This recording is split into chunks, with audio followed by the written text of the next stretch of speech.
नमस्कार, मी विष्णू नौपुते आणि आपण पाहतात फिजिक्स विथ विष्णू नौपुते चॅनल. आपण आज पाहणार आहोत की मॅग्नेटमुळे इलेक्ट्रिसिटी तयार कशी होते ती. आपल्याजवळ मॅग्नेट आहे.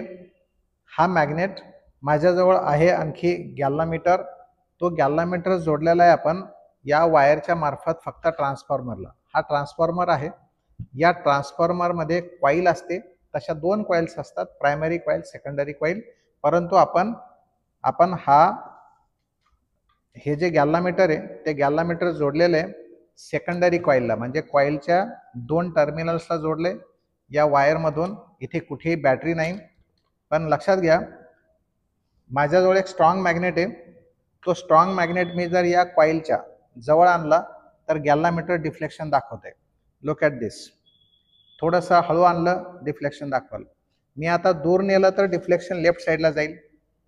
मी जर जवळ आणलं तर डिफ्लेक्शन राईट साईडला गेलं आणि दूर नेलं तर अपोजिट डायरेक्शनला. म्हणजेच दूर नेलं आणि जवळ आणलं तर गॅल्व्हॅमीटर डिफ्लेक्शन अपोजिट डायरेक्शनला दाखवते. याचा अर्थ करंट अपोजिट डायरेक्शनला फ्लो होतो. करंट अपोजिट डायरेक्शनला फ्लो होतो म्हणजेच ईएमएफ अपोजिट डायरेक्शनला इंड्यूस होतो.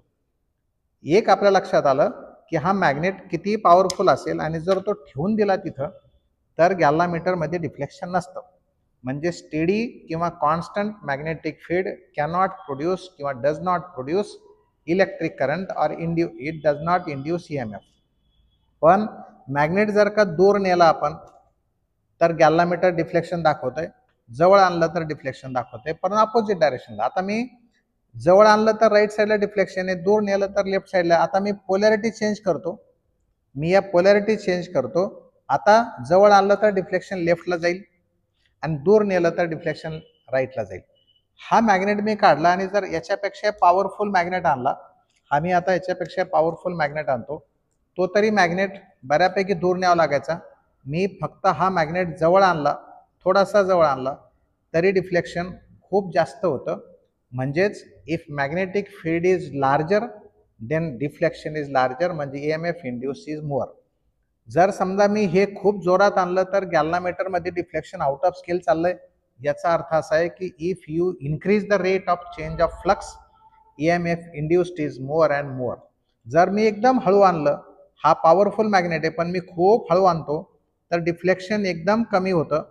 याचा अर्थ rate of change of magnetic flux associated with coil is directly proportional to induced EMF किंवा vice versa. Induced EMF is directly proportional to rate of change of magnetic flux associated with the coil. आणि हे direction opposite कशामुळे होतं हे सांगितलंय लेन्झनं. आणि magnetic field change केली तर EMF इंड्यूस होतो हे सांगितलंय फॅरेडेनं. फॅरेडेचे दोन स्टेटमेंट, एक म्हणजे whenever there is a change of magnetic field associated with coil, EMF is induced in the coil. आणि किती तयार होतो इंड्युस्ड EMF ते सांगितलं गेलंय त्याच्या rate of change of magnetic फ्लक्सनं. पॉवरफुल मॅग्नेट घेतला, डिफ्लेक्शन आउट ऑफ स्केल चाललं. एकदम थोडासा कमी पॉवरचा घेतला मॅग्नेट तर डिफ्लेक्शन तितकं जास्त नाही. याच्याही पेक्षा जर आणखी वीक मॅग्नेट घेतला, एकदम छोटासा बारीकसा मॅग्नेट असा, तर तो तेवढं डिफ्लेक्शन देत नाही, म्हणजे कमी देतो. म्हणजे strong magnetic field produces larger induced EMF.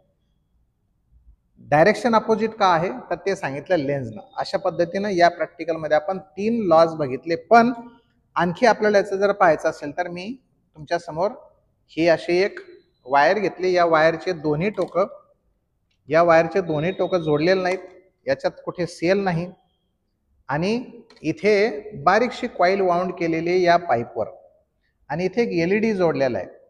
आता आपण जरी मॅग्नेट अगदी या पाईपच्या मध्ये म्हणजेच कॉईलच्या सेंटरला ठेवला तरी LED ग्लो होत नाही. इथे कुठेही बॅटरी नाही. याचे दोन्ही टोकं मी माझ्या हातात घेतो.